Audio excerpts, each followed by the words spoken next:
গাজীপুরের কালিয়াকৈর উপজেলা স্বাস্থ্য কমপ্লেক্সে অনিয়ম, দুর্নীতি ও প্রশাসনিক বিশৃঙ্খলার গুরুতর অভিযোগ উঠেছে। উপজেলা স্বাস্থ্য ও পরিবার পরিকল্পনা কর্মকর্তা ডাক্তার সাদিয়া তাসনিম মুনমুনের বিরুদ্ধে সরকারি সম্পদের অপব্যবহার, আর্থিক অনিয়ম, অতিরিক্ত ফি আদায় এবং দায়িত্বে অবহেলার মতো অভিযোগে ক্ষুব্ধ রোগী ও সেবাগ্রহীতারা। যদিও এসব অভিযোগ অস্বীকার করেছেন সংশ্লিষ্ট স্বাস্থ্য কর্মকর্তা, তবে অভিযোগগুলো গুরুত্বের সঙ্গে খতিয়ে দেখে প্রয়োজনীয় ব্যবস্থা নেওয়ার আশ্বাস দিয়েছেন গাজীপুরের সিভিল সার্জন। গাজীপুর প্রতিনিধির পাঠানো তথ্য ছবিতে ডেস্ক রিপোর্ট।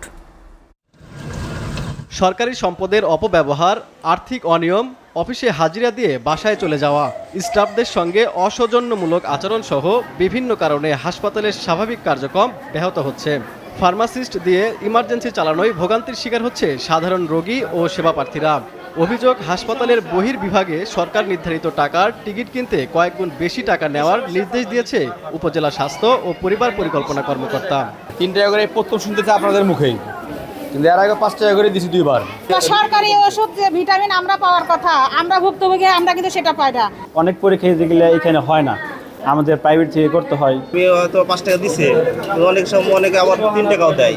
এই টাকাটা কোথায় যাচ্ছে? অতিরিক্ত টাকাটা কোথায় যাচ্ছে? কে নিচ্ছে?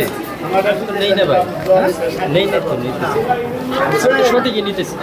অভিযোগ আছে সরকারি কোয়ার্টার কর্মচারী ও নার্সদের কাছে ভাড়া দেওয়ার, আবার ভাড়ার আদায় হলেও জমা হয় না সরকারি কোষাগারে।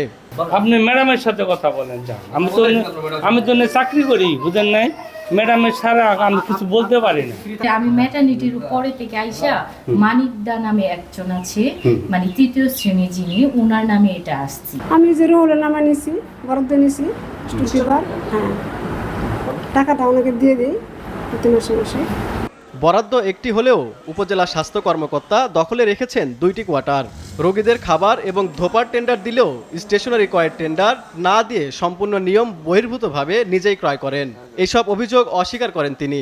আমার জন্য যে কোয়ার্টার, সেই কোয়ার্টারের নির্ধারিত কোয়ার্টারই অবস্থান করছি। যদি কেউ এই ধরনের কথা বলে থাকে, সেটা আমি অভিযোগ সত্য নয়।